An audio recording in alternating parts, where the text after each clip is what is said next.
Под улиците на Париж се крие тъмен и мрачен свят – катакомбите. Това са подземни тунели и камери, в които са положени останките на над 6 милиона души.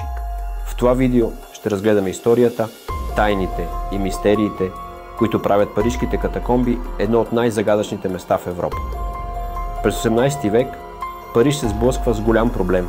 Гробищата в града са препълнени и това създава сериозни здравословни проблеми. Решението идва под формата на древни римски каменни мини под града, които се превръщат в място за пренасене на човешките останки.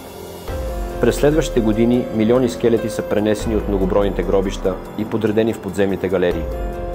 Тези тунели са около 300 км и представляват истински лабиринт под Париж. Катакомбите не са просто гробище, а истински подземен музей. Останките са аранжирани по стените в декоративни форми – черепи, кости, подредени като орнаменти и скулптури.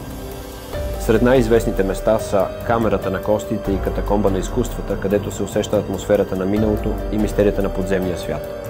Катакомбите са обгърнати от много легенди. Говори се за хора, които са влезли и никога не са излезли. Нелегални партита, тайни общества и призрачни явления. Всичко това допринася за загадъчната атмосфера. Мистериозни звуци, сенки и странни усещания са често описвани от тези, които са посетили това място. Посещението на катакомбите е строго контролирано. Не се допуска свободно движение в тунелите, тъй като те са лабиринт и много опасен терен. През годините има случаи на хора, които са се изгубили или пострадали. Затова, ако решите да посетите катакомбите, трябва да следвате правилата и да сте с лицензиран водач.